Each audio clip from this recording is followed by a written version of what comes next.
자, 이제 수능이 100일도 안 남았죠. 굉장히 마음이 급하실 텐데요. 오늘은 막판에 점수 쭉쭉 올리는 좋은 방법 가지고 왔어요. 많은 학생들을 통해 효과를 본 방법입니다. 아낌없이 공개할게요.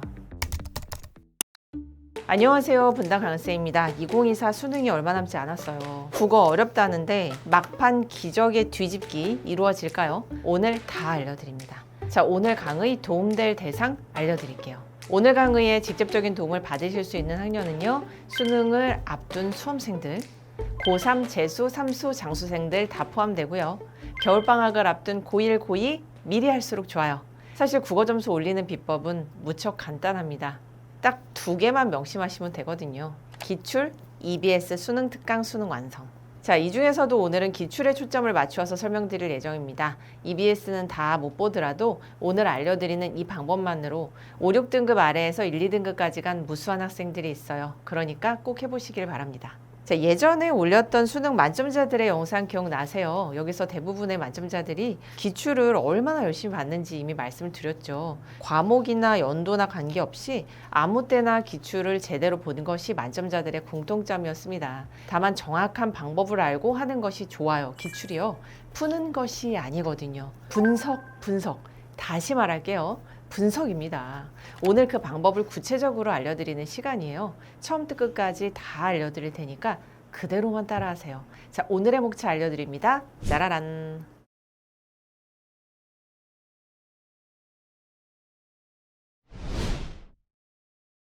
오늘 영상 호흡이 좀 길기는 하지만요. 일단 끝까지 한번 쭉 보세요. 그리고 영역별로 공부할 때마다 멈추고 다시 보세요. 예를 들어서 현대시 분석하시는 날은 현대시 부분만 멈춰서 다시 보고 학습하세요. 고정 댓글로 타임 올려놓을게요. 자, 먼저 문제가 있어야겠죠. 3년, 5년치 기출을 준비해 주세요. 평가원 기출 준비해 주시면 됩니다. 교육청 모의고사 아닙니다. 평가원입니다. 평가원 기출은요, 교육청 모의고사랑 달라요. 모르는 분들을 위해서 설명을 드릴게요.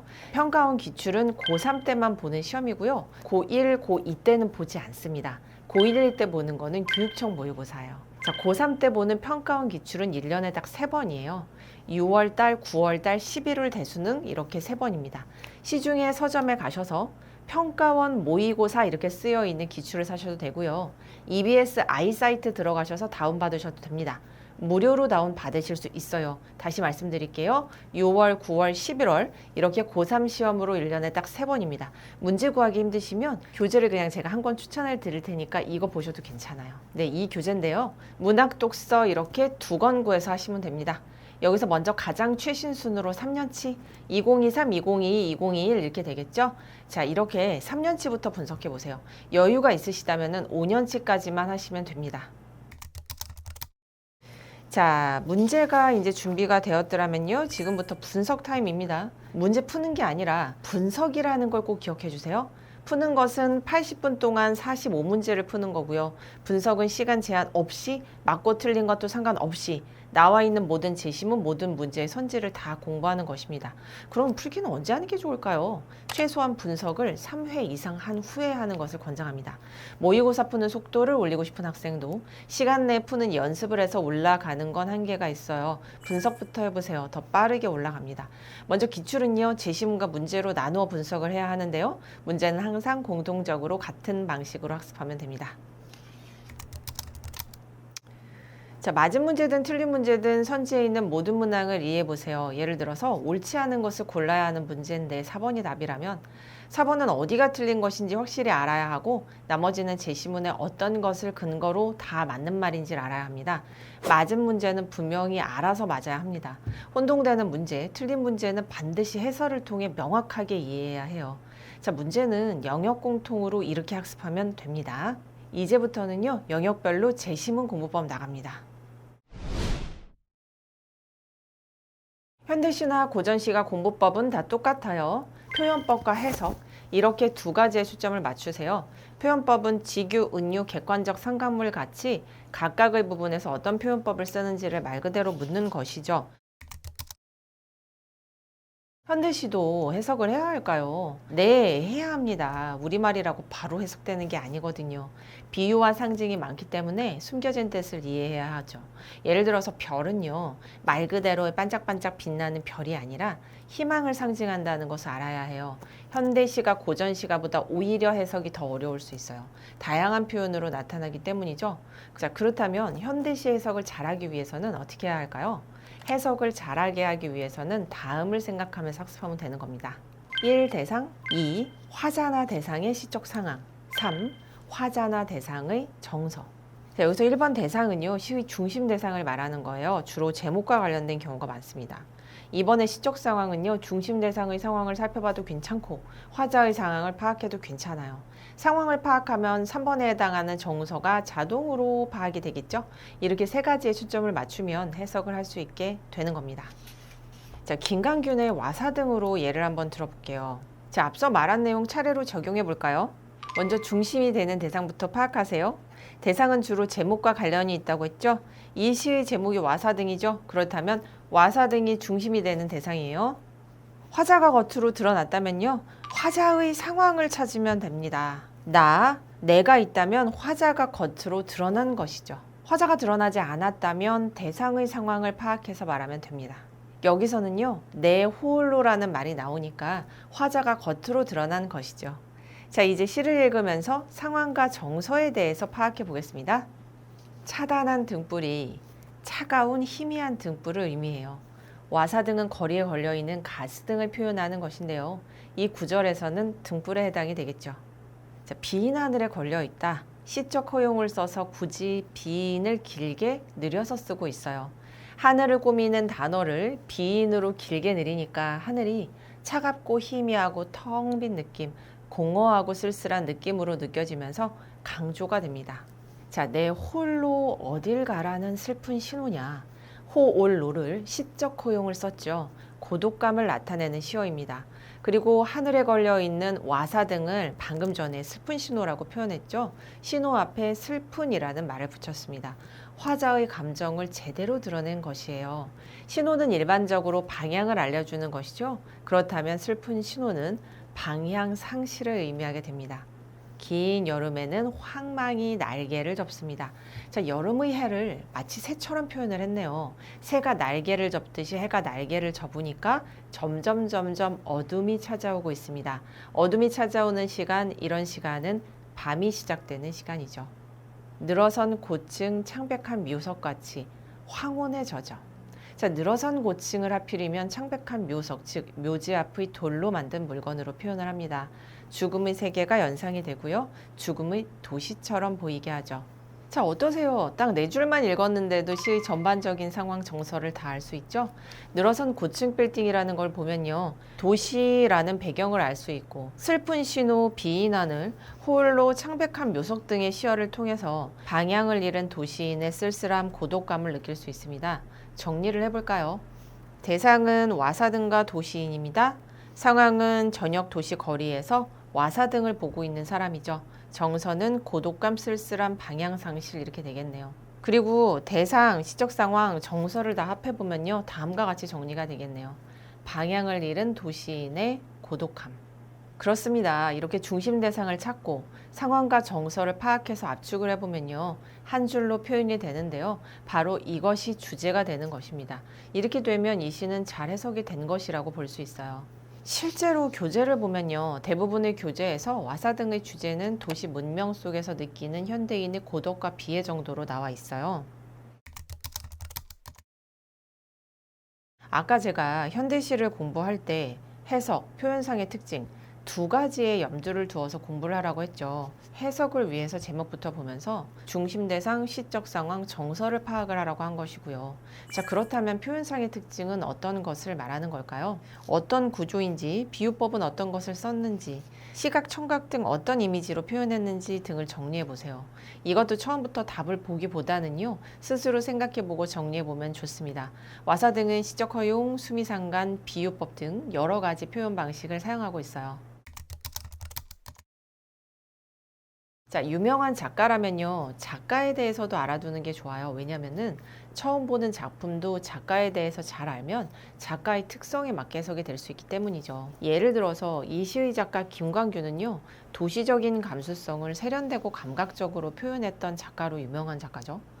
암담했던 1930년대의 배경을 감각적으로 표현하고 있어요. 그 시를 보면요, 한 편의 그림을 본 듯 이미지가 선명하게 연상되기도 합니다. 이러한 그의 특성을 알면 와사등만이 아니라 다른 작품에서도 이것을 충분히 적용할 수 있게 되는 것입니다. 자, 현대시 공부법 끝났네요. 이제 고전시가로 가볼까요? 자, 고전시가도 현대시와 마찬가지로 딱 두 가지만 명심하면 됩니다. 1번 표현상의 특징, 2번 해석. 그런데 이 고전시가에서는 이면적인 해석이 중요해요. 고전시가와 관련된 공부를 할 때 이 두 가지만 신경 쓰면 됩니다. 문제도요, 여기서 다 나옵니다. 다만 여기서 해석은 방금 말씀드렸듯이 표면적 해석이 아니라 이면적 해석을 말하는 것이라는 것만 기억해 주세요. 예를 들어서 숙미인곡에서 미인이 예쁜 얼굴의 여인이 아니라 임금을 의미한다는 것을 알아야 한다는 거죠. 하나씩 적용해 볼까요? 자, 표현상의 특징은요, 그냥 외우면 안 되고요. 왜 이런 특징이 되는지가 정확하게 이해되어야 합니다. 유명한 고려가요 청산별곡입니다. 해석을 좀 해볼까요? 살고 싶다, 살고 싶다, 정산에 살고 싶다. 머루랑 다래랑 먹고 정산에 살고 싶다. 자, 여기서 1년의 머루와 다래는 진짜 머루와 다래만 먹겠다는 것이 아닙니다. 머루와 다래와 같은 소박한 음식을 멀고 살겠다는 것이죠. 속성이나 일부를 전체로 확대해서 생각하는 대요법입니다. 해석을 정확하게 하면 표현법도 쉽게 찾는 것입니다. 조금만 더 해볼까요? 우는구나 우는구나 새야, 자고 일어나서 우는구나 새야, 너보다 시름이 많은 나도 자고 일어나서 운다. 자, 여기서 이연의 새는요, 감정이입이죠. 내 심정을 새가 대변하고 있어요. 나와 마찬가지의 감정을 표현하고 있습니다. 새를 우는 대상으로 나타내고 있기 때문인데요. 새를 통해서 화자의 정서를 효과적으로 드러내고 있는 것이죠. 자, 이런 식으로 표현상의 특징을 하나씩 확인해 보는 것입니다. 해석이 고전시가에서는 제일 중요합니다. 해석만 잘 되면요, 7, 80은 해결이 되는 거죠. 그런데 여기서 정말 주의할 게 있어요. 이 해석은 표면적인 해석만 말하는 것이 아니라는 거죠. 속에 담긴 이면적 해석이 훨씬 더 중요합니다. 이 숨은 뜻까지 해석하는 게 진짜 고전 해석입니다. 자, 바로 한번 해볼게요. 디어가는 디어각시 본뜻도 한디어이고 천상백옥경을 어찌하여 이별하고 해 다 되문 날에 누를 보러 가시는고. 자, 지금 보는 본문은요, 송미인곡의 일부죠. 여기서 미인은요, 저같이 예쁜 여자를 말하는 것이 아니라, 죄송합니다, 임금을 상징한다는 것입니다. 이것이 숨겨진 의미이고요. 이것을 알아야 내용이 이해가 되겠죠. 자, 정리할까요? 고전 시간은 표현, 해석 이렇게 두 가지만 초점을 맞춰 공부를 하면 수능 문제 100% 대비가 가능합니다. 문제도 딱 이렇게 두 가지 유형으로만 나와요. 자, 고전 소설 및 각종 산문들의 학습법은 어떨까요? 간단해요. 1. 서술상의 특징, 2. 내용 파악. 이렇게 두 가지만 하면 됩니다. 여기서 내용 파악은요, 이런 것들을 말해요. 전체 줄거리, 제시문 내용, 인물 보기. 근데 이거 다 필요 없고요. 이 네 가지 중에 제시문의 내용, 그러니까 그때그때 주어지는 제시문 독해, 요것만 잘해서 주어지는 제시문을 잘 읽어낼 수 있으면 됩니다. 자, 정리하자면요, 고전 소설은 서술상의 특징, 제시문 내용이 이렇게 두 개만 잡으면 끝난다는 겁니다. 문제도 이거 두 개만 잡으면 다 알 수 있게 나와요.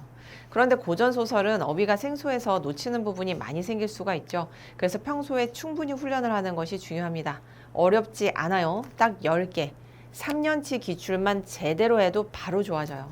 자, 그럼 각각 공부하는 방법 바로 확인해 볼까요?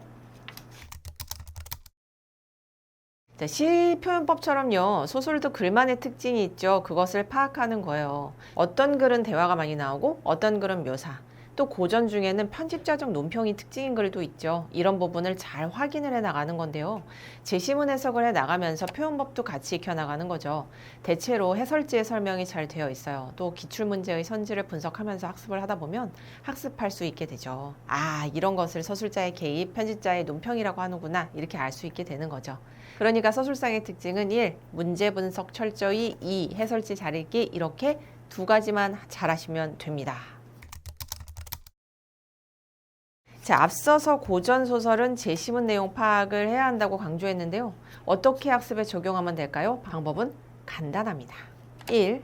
인물 위주로 정리하면서 읽기. 2. 시간, 장소 체크할 것. 자, 예를 들어서 학습을 해볼게요. 자, 대표적인 영웅 소설이요. 유충렬전으로 연습을 해봅시다. 위에 말씀드린 내용으로 한번 적용을 해볼게요. 인물이 등장하면 무조건 체크, 시간, 장소에 네모. 같은 인물이 여러 번 나오더라도 여러 번 다 동그라미 하세요.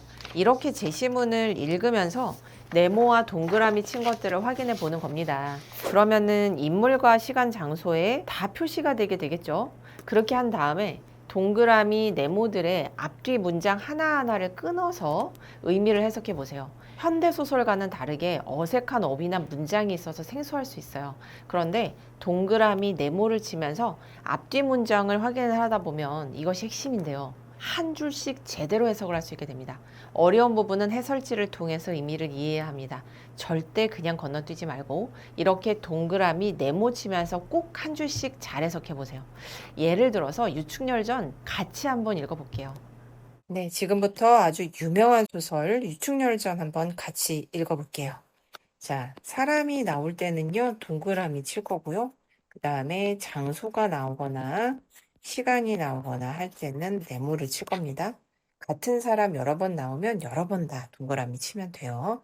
지금부터 시작해 보겠습니다.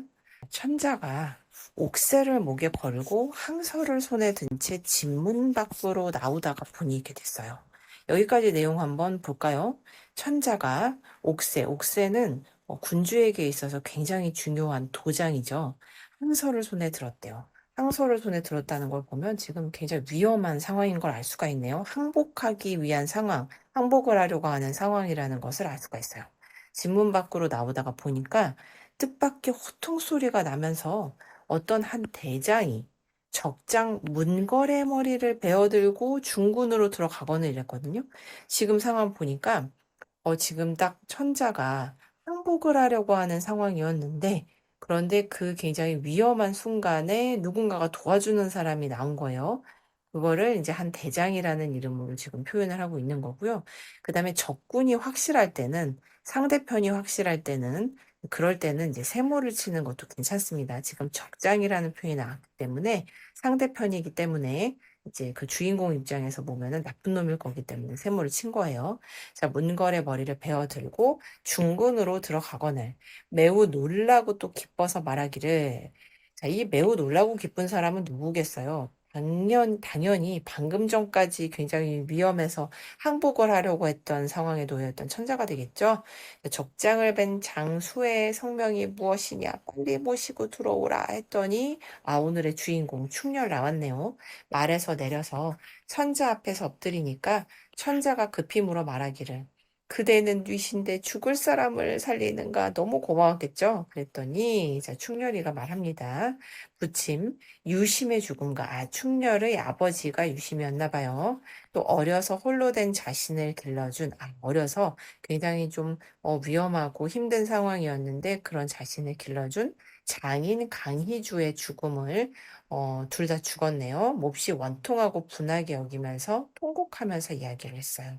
도장은 종성문 안에 살던 아들 충렬입니다. 사방을 떠돌아다니며 빌어먹으며 만리밖에 있다가 아비의 원수를 갚으려고 여기 왔습니다. 폐하께서 정한담에게 핍박을 당하리라고는 꿈에도 생각하지 못했습니다. 자, 예전에 정한담과 최일기를 충신이라고 하시더니 충신도 역적이 될 수 있습니까? 그러네요. 과거에 정한담과 최일기 충신이라고 생각해서 폐하께서 가까이 했고 내가 사랑하는 우리 아버지 유심과 그다음에 강희주는 죽음으로 내몰았는데 지금 상황이 바뀌어서 과거에 충신이라고 믿었던 정한담과 최일기가 역적이 되어서 돌아온 상황 이렇게 해석이 되겠습니다. 자, 이해 잘 하셨나요? 자, 고전 소설은 다음의 내용으로 꼭 정리도 한번 해보세요. 노트 만들 필요 없습니다. 제시문 옆에 남는 공간 아무 곳에나 작게 써보시면 됩니다. 이렇게 세 가지만 정리해보세요. 주제, 서술상의 특징, 인물표. 1번과 2번은 해설지 설명 보고 정리해보시고요. 3번은 스스로 한번 해보세요. 예를 들어서 다음과 같이 학습하는 것입니다. 주동인물은 유충렬이고요. 같은 편은 강희주, 유심이었죠. 유충렬은 대장, 장수 같은 이름으로도 쓰여 있었죠. 같은 인물은요, 아래에 같이 정리를 하면 됩니다. 자, 반동인물은요, 대립 갈등을 일으키는 인물이에요. 정한담, 최일기, 문걸 같은 애들이 있었죠. 반대쪽에 표처럼 이렇게 반대쪽에 적어주시면 됩니다. 애매한 애들도 있어요. 이것도 저것도 아닌 애들이죠. 여기서는 천자가 그래요. 예전에는 유충렬의 아버지와 장인을 유배시킨 좀 약간 대립적인 구도의 인물이지만 지금은 충렬이하고 같은 편이죠. 그러면은 인물표에서처럼 이렇게 따로 정리해 두면 됩니다. 인물 구조를 만들면서요, 옆에 간단하게 가로하고 인물의 특징이나 성격을 기록해 두면 됩니다. 여기서 유충렬과 정한담은 둘 다 적강한 인물이에요. 하늘에서 내려왔다는 거죠. 그래서 제가 가로하고 적강 이렇게 적어 놓은 겁니다. 자, 마무리입니다. 스스로 정리한 인물표를 보고 내용이 기억나면 끝. 주의사항이 있어요. 줄거리도 인물 예스. 고전소설은 줄거리로 파악하지 말고요. 꼭 이렇게 인물로 파악하세요. 고전은요, 비슷한 줄거리가 워낙 많아요. 줄거리로 기억을 하면요, 후에 엄청나게 혼동될 수 있습니다. 꼭 인물로 정리해 주세요. 현대소설이나 고전수필, 현대수필, 기행문 등의 다른 산문도 방법이 똑같아요. 1. 서술상의 특징, 2. 제시문 독해. 자, 서술상의 특징 잘 기억해 두세요. 예를 들어서 요약적 지시인지 대화인지 서술자의 개입인지 이런 것을 잘 파악하고요. 모르겠으면 해설지를 보면서 학습하세요. 위에서 소개한 비상 풀 기출 이런 것도 괜찮아요. 저랑 아무 상관없는 책이고요. 제시문 독해도 똑같아요. 한 줄 한 줄 제대로 읽어가면서 모르는 부분은 해설지 보고 그래도 모르는 부분은 단어뜻 사전에서 잘 찾아가면서 학습하세요. 고전 소설이 먼저 잘 학습이 되면 다른 산문은 그냥 이해가 가는 경우도 많으니까 고전 소설부터 학습하는 것을 추천드립니다. 자, 이제 문학이 끝났습니다. 비문학의 학습법은 어떨까요? 간단합니다. 자, 문제 분석, 제시문 분석 나누어서 설명해 볼게요. 문제 분석은 아주 간단합니다. 앞서서 했던 문학 분석과 똑같아요. 맞고 틀린 거 상관없이 모든 문제를 정확하게 이해하면 됩니다. 선지에 있는 모든 문항이 이해가 되어야 합니다. 예를 들어서 정답이 5번이라면 나머지는 왜 답이 안 되었는지 정확하게 이해가 되면 되는 것입니다. 혼동되거나 틀린 문제는 반드시 해설을 보아서 이해해야 합니다. 자, 제시문 분석을 이제 배울 텐데요. 제시문을 본격적으로 분석하기 전에 꼭 제시문마다 이 두 가지를 먼저 하세요. 1. 첫 문단을 공들여서 제대로 읽기. 첫 문단에서 글의 화제가 정해지는 경우가 많아요. 첫 문단에서 핵심어도 잘 찾아보세요. 제발 아무 생각 없이 읽지 마세요. 이렇게 첫 문단을 잘 읽으면 지문이 더 편하게 읽히는 효과가 있습니다. 2. 단락 번호 적으면서 전체적으로 보기. 단락별로 1, 2, 3 이렇게 좀 번호를 적으면서요. 3초, 5초 정도 좀 읽어보세요. 전체적인 흐름, 전개 방식을 먼저 예측한 다음에 독해를 시작을 하면 집중도가 달라집니다. 자, 이 두 가지가 끝났으면 이제부터 제시문 분석 시작해 보겠습니다. 비문학 제시문 분석 딱 두 가지예요. 한 줄씩 이해, 한 단락씩 요약. 그런데 여기에 해당하지 않는 영역도 있으니까요. 그것도 말씀드릴게요. 자, 이 두 가지 영역은요, 단락별로 이해해서 요약할 필요는 없습니다. 이 영역은 내용일치로 많이 나오기 때문에 내용을 모두 이해할 필요는 없어요. 용어도 생소하고 복잡할 수 있습니다. 이것을 모두 이해하기는 어려울 겁니다. 다만 중요한 부분은 간략하게 정리하는 정도로만 훈련을 하세요. 특히 과정이나요, 순서 이런 게 나올 때는 흐름에 맞게 손으로 정리를 많이 해보셔야 돼요. 복잡한 과정이나 순서를 다루는 지문은 시험장에서도 눈으로만 읽지 말고 빠르게 손으로 제시문을 남는 공간에 정리를 하고 문제를 푸는 것이 훨씬 더 도움이 될 수 있어요. 훨씬 더 빠르게 풀 수 있고요. 이런 부분은 주로 기술 지문이나 과학이라면 생명에 많이 나오니까 이 영역이 나올 때는 충분히 훈련을 좀 하면 좋겠습니다. 경제, 철학, 역사, 예술, 인문, 과학 등 위에서 말씀드린 두 영역을 제외하고 거의 나머지 다라고 생각하시면 됩니다. 이 영역들은 한 줄씩 이해하고 한 단락씩 요약해 보세요. 과하게 줄일 필요는 없어요. 그렇다고 그대로 옮겨 적는 것은 절대로 하지 마세요. 한 줄씩 충분히 이해한 다음에 이해가 먼저 되어야 해요. 그리고 이해한 내용을 단락별로 정리해 보는 겁니다. 자, 평가원 기출 비문학으로 한번 연습해 볼까요? 자, 지금부터 비문학 지문 한번 읽어볼게요. 한 줄씩 꼼꼼하게 읽고 또 이해하고 그러면서 이제 넘어가야 되는 게 비문학 지문이라고 했죠. 평가원에 나왔던 지문을 같이 한번 읽어보도록 하겠습니다. 17세기 초부터 유입되기 시작한 서학 서적에 담긴 서양의 과학 지식은 이렇게 나왔거든요. 그러니까 여기까지만 읽어봐도 어떤 내용이냐. 17세기 초부터 유입되기 시작한, 들어오기 시작한 서학 서적에 담긴 서양의 과학 지식이래요. 당시 조성인들에게 적지 않은 지적 충격을 주면서 사상의 변화를 이끌었대요. 자, 그러니까 사람들한테, 특히 어떤 사람들, 조선의 지식인들한테 적지 않은 충격을 줬다. 그랬겠죠, 그죠? 자, 그렇지만, 하지만 나오면 무조건 중요해요.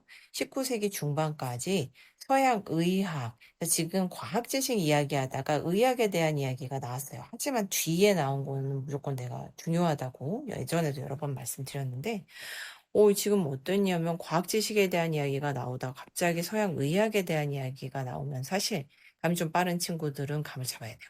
아, 혹시 오늘 얘기하려고 하는 내용이 과학이 아니라 의학인가? 이런 생각을 했어야 되거든요. 서양 의학의 영향력은 천문 지리 지식에 비해서 미미했다. 이렇게 나왔죠. 일부 유학자들이 서양 의학 서적들을 읽었지만 이에 대해 논평을 남긴 인물들은 극히 제한적이었다. 어떤 내용인지 지금 이해가 되죠. 서학에서 들어온 그 서학 서적에 과학 지식이 담겨 있었던 것들은 굉장히 충격을 줬지만, 의학 서적들에 대한 것은 그 정도는 아니었다. 뭐 이런 내용이잖아요. 이걸 어떻게 정리할 수가 있을까요? 이렇게 정리할 수 있겠네요. 17세기에요. 서학에서부터 서학 서적들이 들어왔습니다. 그래서 조선에 있는 지식인들에게 이게 전파가 됐겠죠. 그런데 지금 위에 있는 내용을 보면 뭐라고 나와 있냐면 과학 지식은요, 조선 지식인들에게 뭘 줬다? 굉장한 충격을 줬다. 이런 내용이 나왔어요. 그 과학 지식에 대해서 천문이나 지리 이런 것들에 대한 이야기가 나왔죠. 하지만 의학 서적은 지금 어떻다고 나온 겁니까?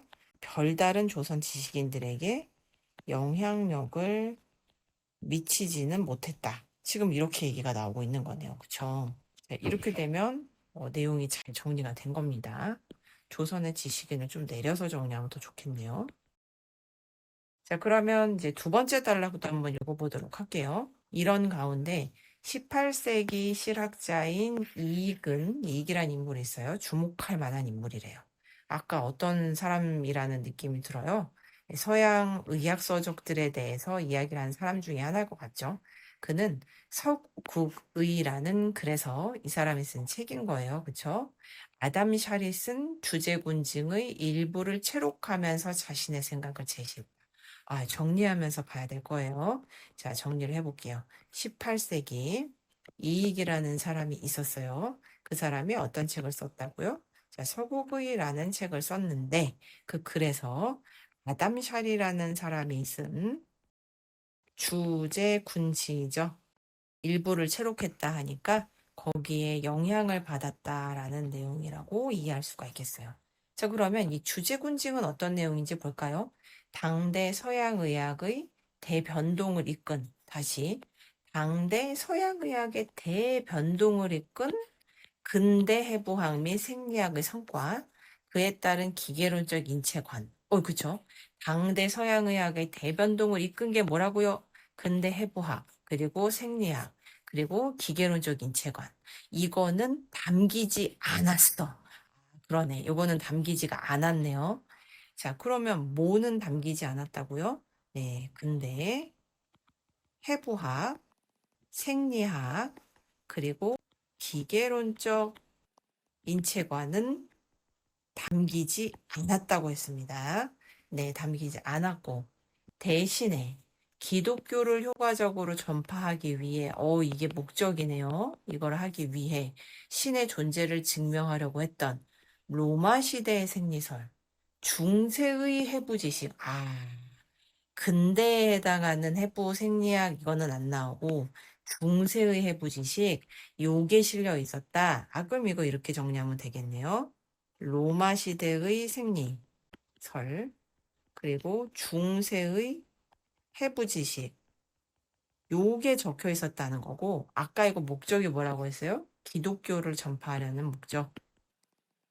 이렇게 되겠네요. 자, 그러면서 마저 읽어봅시다. 한정된 서양의학 지식이었지만 이익은 그 우수성을 인정하고 그 내용을 부분적으로 수용했대요. 다 수용한 게 아니라 부분적으로 수용했다 하네요.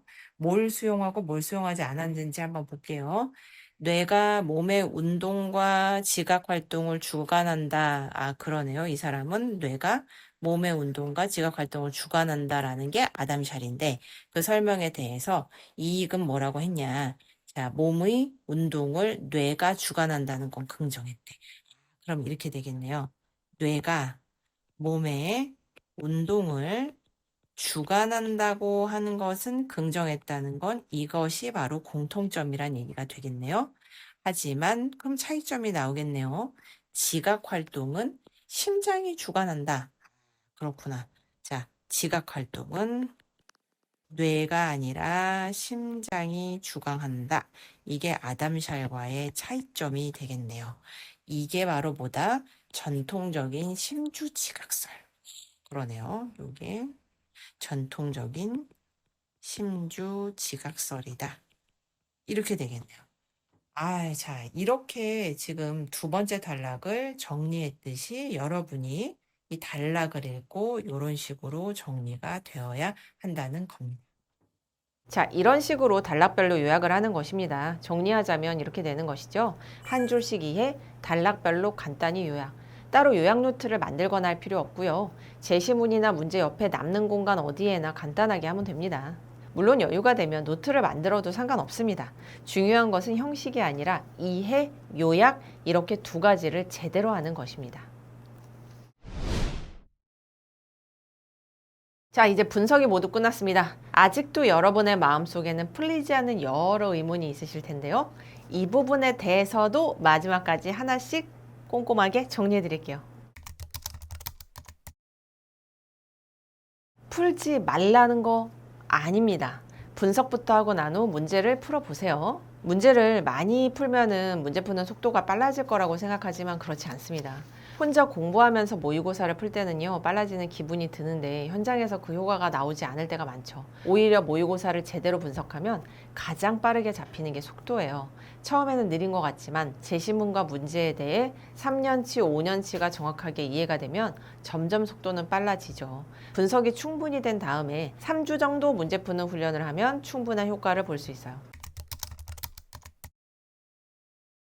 자, 문제를 푸는 것은 결국 정확도와 시간이 오래 걸리는 것을 대비하려는 게 목적일 텐데요.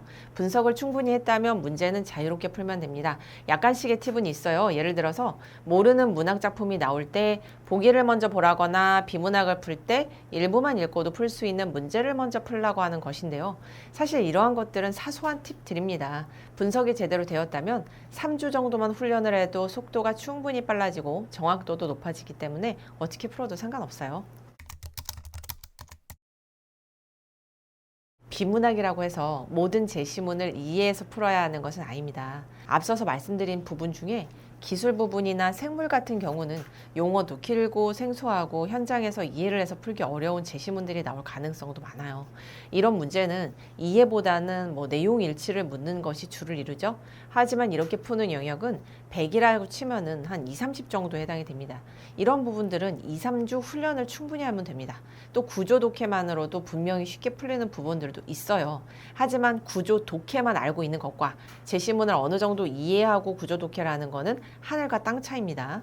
이해를 못하고 구조에만 적용을 하려고 하면 신유형이 출제되거나 구조가 훈련했던 방식과 딱 떨어지지 않으면 현장에서 활용하기 어려워집니다. 또한 이것이 현장에서도 효과를 발휘할 정도면 상당한 훈련이 필요합니다. 이 시간과 노력을 제대로 독해하고 이해하는 방식으로 학습하는 것이 훨씬 안전하고 효과적인 방법이죠. 어떤 신유형이 나와도 큰 문제가 생기지 않아요. 또 제시문을 제대로 이해한 학생들은 자연스럽게 구조에 대해서도 체득하게 됩니다. 내용을 온전히 이해한 이후에 구조는 몇 가지만 익혀도 금방 적용이 되죠. 이것이 거꾸로 가는 것을 저는 추천하지 않습니다. 먼저 문학은요, 같은 작품이 반복되어서 출제되는 경우가 상당히 많습니다. 때문에 문학은 기출을 보는 것이 필수입니다. 비문학 역시 나왔던 기출 제시문의 이론을 반복적으로 물어보는 경우가 상당히 많습니다. 예를 들어서 채무 채권에 대한 이론이 기존에 나왔다면 이것을 기본으로 물으면서 예약에 대한 개념을 추가한다든지 하는 방식으로 제시문이 출제되는 거죠. 결론적으로 같은 제시문이 나오진 않지만 그 이론에 대해서 이해하고 있다면 무척 많은 도움이 된다는 것입니다. 기출을 보는 것이 필수죠. 인강을 봐도 당연히 됩니다. 다만 모든 것을 인강으로 이해하게 되면 완전히 내 것이 될 수 없으니 가급적 먼저 해설지를 보고 제시문과 문제를 이해하려는 노력을 먼저 해보고요. 이것이 어려운 문제와 제시문에 한해서 인강을 시청하시는 것을 추천드려요. 만약에 이해에 어려움이 많아서 인강을 봐야 하는 부분이 많다면 보고 난 다음에 꼭 복습을 철저히 하고요. 1회가 끝난 이후에 스스로 다시 풀어보아서 이해가 충분히 된 것인지를 확인해 봐야 합니다. 자, 드디어 길고 긴 기출 분석에 대한 강의가 모두 끝났습니다. 끝까지 보시느라 정말 고생이 많으셨어요. 이 영상은 준비 기간이 무척 길었습니다. 만나서 반응을 보고 이해도를 확인하면서 말씀드리면 금방일 텐데 뵙지를 못하고 이렇게 일방적으로 영상으로만 설명을 드려야 하니까 아무래도 제약이 많아서 고민을 많이 했어요. 좀 더 이해하시기 편하게 전달해 드릴 수 있는 방법이 무엇일지 고민을 많이 했습니다. 이 방법들로 정말 많은 학생들의 성적이 많이 올랐으니까요. 그 방법 그대로 전달드리고자 노력을 했는데 얼마나 이해가 되셨는지 모르겠어요. 아휴, 직업병인 것 같은데요. 제가 말씀드려 놓고 늘 제대로 이해가 되셨는지 궁금하고 걱정되고 그렇습니다. 자, 오늘 영상은요, 한번 쭉 보시고 나서 필요한 부분은 공부하실 때마다 그 부분만 다시 반복해서 들으시면 좋겠습니다. 예를 들어서 오늘 현대시를 공부하실 거면 현대시 부분만 다시 들으시는 것이죠. 설명란과 고정 댓글에 설명 순서와 시간대를 올려드릴게요. 자, 오늘도 정말 고생 많으셨습니다. 저는 다음 영상에서 뵙겠습니다. 감사합니다.